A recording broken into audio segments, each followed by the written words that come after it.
I am nearing the end of my Prophecies playthrough of Guild Wars 1. I only have about 6 missions left until I can get my fiery dragon sword and complete this damn journey.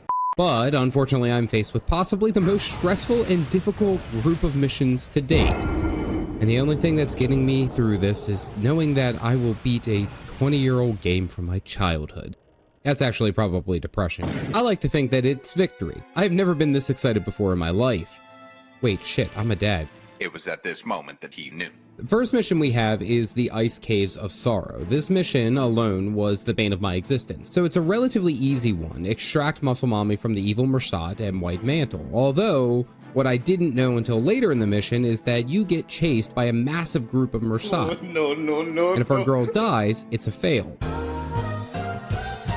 The Mersat hit like a double bacon freight train with an ability called Spectral Agony. This gives you like a -9 ticking stack of damage, and there's really no way to deal with it right now. I failed the first attempt, so I didn't want to pull any punches, so I brought our big boy Mox, hoping that he would hard carry for the group.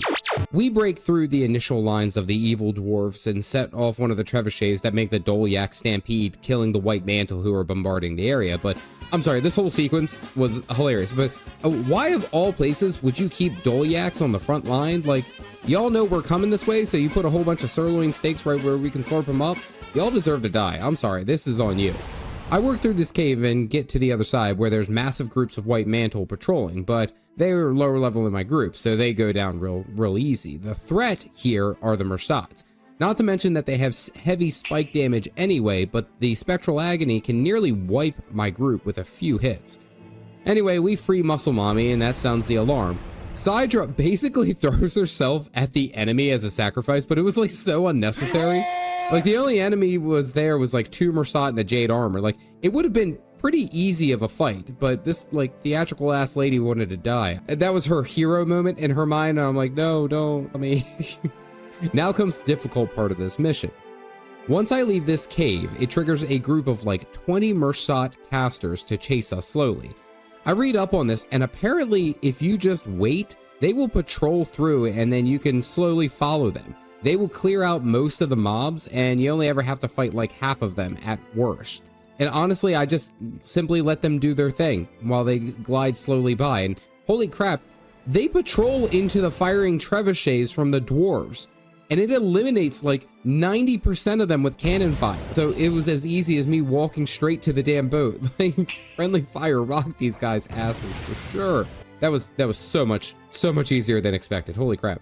We get a cutscene of Muscle Mommy being dramatic as hell, and now we move to the Iron Mines of Moladune. Alright, so we find out that little shit Marcus sold us out and is doing his best to undermine the efforts of my low poly wife. I mean, I don't really require any instigation to murder at this rate. These folks, I mean, they had it coming, so let's get to slapping. Well, before we can do anything here, we have to visit a local seer who somehow knows secret magic to prevent us from being obliterated by the Spectral Agony from the Mersat. Like, I know the seers have a presence now in Guild Wars 2, but I guess I never really knew that it went that deep and that it was a callback from Guild Wars 1. Well, I get slapped around like Rihanna by these giant jade armors, and as most of my gameplay in Guild Wars 1 has gone, I spend a lot of time dead. And after dying like the little bitch that I am, I finally arrive to the Seer, who I have to point out has like the whole Xalatath feat in full effect. If you know what I'm talking about, you should seek help, professional help. Seriously, go see a therapist. And then she says, hey, this very convenient plot device is literally right around the corner. Go get it. Stupid cave. Well, we go and kill it, this like Baldur's Gate boss, and the Seer infuses our armor to protect us against the Mersat's Spectral Agony shenanigans. But still, regardless of the actual Spectral Agony not being really that big of a problem, these guys still do hit like a cocaine-riddled Mike Tyson. Luckily, our group dynamic is mostly built around interrupts and disruption, so we didn't really have too much of an issue here. Also, I have to give a shout out to a YouTube comment that pointed out that my group of henchmen can actually be commanded to move to a specific location, and they'll like hold there until I tell them to move. How have I suffered so long in this game because of wonky group movements? Well, we clean up the Marcus, and he's a ranger, and I brought Signet of Capture, so I'm ready to steal some shit like I just started a peaceful riot. Marcus goes down quickly, and I snatch up the elite skill Barrage. What sucks about this ability is that it removes any preparations that I have, so I can't stack a whole bunch of poison onto a bunch of enemies at the same time. It does really great damage to groups for cleaving, but aside from that, it's okay. Avenia basically trash talks Marcus, and then we see a sweaty dwarf friends getting pushed back by the evil dwarf friends, and now it's time for us to go save their asses again. I know that we are doing the Flameseeker prophecies, but Glint could have prophesized better companions. I'm sorry. Have you ever heard of DIY? Don't ingest yeast. Y'all don't pay me for catchphrases. Okay, so now I gotta go help our dwarvy boys retake Thunderhead Keep. And what's important to note is the amount of people who said that this mission was brutal. This mission was impossible. Caff, your build is like the Twilight series because it's absolute shit. Well, I was able to muscle through most of this mission pretty well. I took my time with the pulls and the fights, but honestly, this was your card? This was your, difficult mission? These mobs are made of paper, and even the Ice Dragon boss at the end was like a slice of pastry. You get it? He's a piece of cake. Well, we protect our boy Jawless for what seems like 20 minutes, and we finally get to the final boss, and it's Confessor Dorian. You remember that chunky, sweaty boy that we had to protect in Kryta? Well, he spent too much time with some chocolate bars because he dies of diabetes on the spot. Well, the definitely not evil Vizier summons a whole bunch of ghosty boys, and every time I hear him, I think of Dracula from Hotel Transylvania saying like, blah, blah, blah. I don't say blah, blah, blah. Well, he tells us to go off to the Ring of Fire, which my first thought was, what the hell does Johnny Cash have to do with any of this? The dwarf brothers split off, and we run through the definitely not evil portal, and then like 2 seconds later, the undead Lich appears. Same voice actor and everything. Oh my goodness, who did not see this coming? So now I have to complete some quests to get to the next mission, but I immediately run into this effing place that has Hydras. I hate Hydras. They deal so much damage so quickly, and they all stack for some reason. I don't know. Not to mention that every enemy in this immediate area immediately pats through this one fight that I'm having, and 5 seconds into my journey into the Ring of Fire, I die. Well, this has been fun. I worked my way through this horrible place, but now I am in the first mission. We're getting close now. We only have a couple more missions and we're done. We literally get into the instance and Breknar just runs straight into the enemy Mursat to die. Like, what the actual fuck are you doing? Like, we were fine, you nerd. Like, we could have figured this out. Well, we have to establish a foothold here to which operate out of. And honestly, it really shouldn't be all that bad because I can actually control my group with precision now and I don't have to stress about them running every which way. The difficult part of dealing with this mission is the Ether Seals. Not only do they attack and damage, but they drain all of your mana, meaning if you don't kill them quickly, your healers have no mana to which to heal.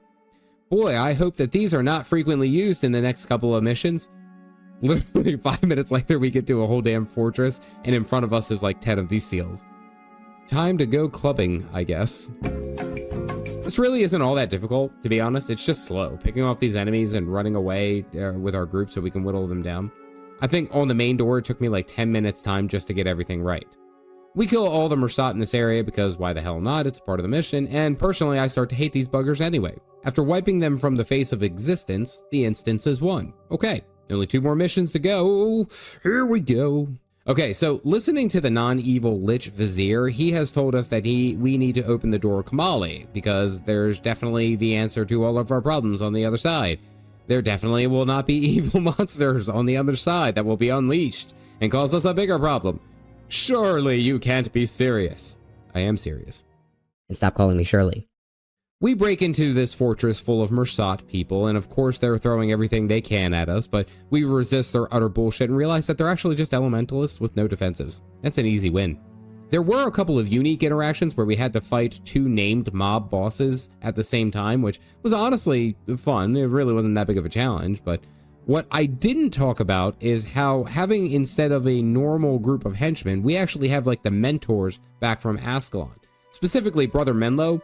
Holy crap, he is doing so much work. Well, we drop all these jade armors like a bunch of clumsy blacksmiths, and we fight a double boss, and this one is a Monk Ranger combination. Even though there are 2 healers, we actually get the kill on both of them pretty easily. I get this Mursat monk is running away, and I hit him with a fadeaway shot.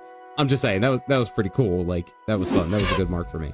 The last double group of bosses that we get to are a Mesmer and Elementalist, and for whatever reason, this Mesmer is the tankiest damn boss I have ever fought.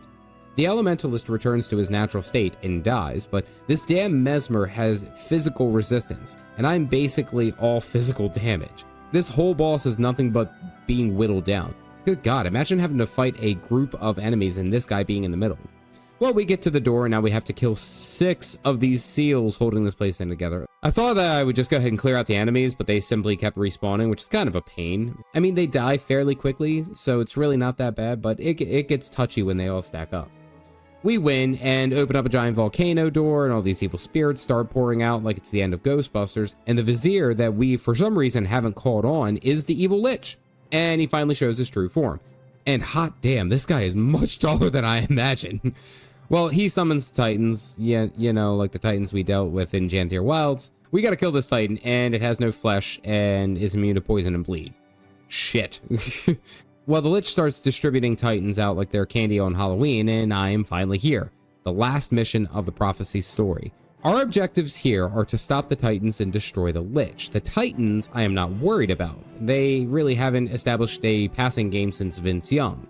The most annoying part of the Titans is that they're like those Russian Fabergé eggs that keep recreating new creatures once you kill one.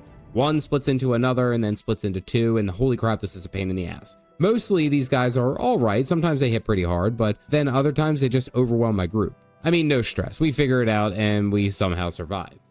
You know what I didn't survive? Frickin' groups of sparks of Titans. Like the amount of fire damage that they deal in a 15-second period is absolutely absurd. Who designs a nuking mob that can deal that much damage that quickly? Why does ArenaNet hate its players?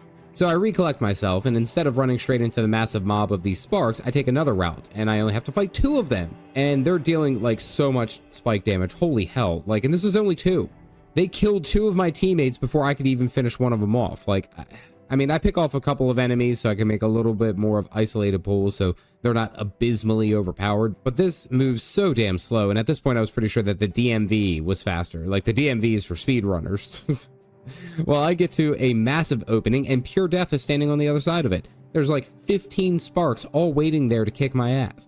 I'm sorry, but whoever designed this mission can burn in hell. Why are there so many sparks? They hit so damn hard. Somehow we pull like a group that has 3 sparks, 2 risen titans, and a whole bunch of bone minions. And let me be the first to say, Menlo absolutely carries this group. Like, he does all of the work here. We somehow all die, and we're just down to the healers and me, and we somehow recover. Holy crap, the design of this fight is terrifying. Well, the healers start getting some reses, and we finish off the group. But this was the closest that I came to failing this mission, and this would have been my second fail in like 5 minutes. For some reason, there's an ancient seer just chilling here. Oh, it's so convenient. Oh, he was waiting for the prophecies. No, he just chilling, plot device. He wants us to kill some big Armageddon lords that are hanging out, and they want to end all life as we know it. Well, duh, that's like the common thread in this game. Everything here wants to kill us. But the seer wants us to kill them before they kill us. Bro, Sidon, I am not dealing with these guys for the bonus when I haven't even cleared the main objective. It took me all the way into the last mission of prophecies to find out that I can actually call my targets, like the mobs that I'm wanting these guys to focus on, and actually tell the henchmen what to do. The last fucking mission. Anyway, I have to close these portals and stop all the Titans from running all over the place. But to do so, I have to essentially kill every one of these mobs floating around here because they all patrol within range of each other. So instead of it being easy, it's an absolute pain in the ass. Well, I get the first one quickly, which was sending Titans to Ascalon, which honestly, that place has been through enough. You know, first the Char, and then a dumbass king, and then their prince died in the snow. After a named mob goes down, most of these guys fall like a sack of potatoes. We close the Lion's Arch portal because nothing ever bad will happen to Lion's Arch. Nothing. It never will happen. There will never be a negative incident involving Lion's Arch. We close up the last portal, which looked like it was going to Maguma, I guess, and the Lich comes out, and he's like every damn villain that you've ever seen. He enters into a monologue, so he chases him. He would have been in such a better shape if he actually attacked us and killed us when we were dealing with those sparks. Well, he laughs a bit more like a kid who heard the word fart. And sometime during the story, he rezzed our boy Rorik himself, flaming dragon sword glowing and everything. Well, I kind of cheap out on this pull, and I do it so I don't aggro so many of these things, but I kill undead Rorik again. I beg of you, do one last duty for your prince. Release me from the Lich's spell. But my ranger shoots his arrow like he's trying to hit a damn pigeon. Somehow the arrow bends back and hits the target that's below him and one shots forward to the dome. What the hell was that? All right, well, now comes the finish. We have to kill the Lich, who we knew was evil from the start. Anyway, I clear out some of these ads that are here, and he ends up teleporting a couple of our group members out into the lava, but like, this whole boss fight was uneventful. Like, I poison and bleed him, and we just end him right there. Apparently, he could, like, res a couple of times, but, like, he was on the bloodstone, so I guess not. That's it? That's all the mission was? I win? Okay. Well, the door is closed, and Glint, who I definitely did not kill in a previous video, appears, and she gives us kudos, but tells us that we're all about to die, so we run off onto a boat and win. Yay!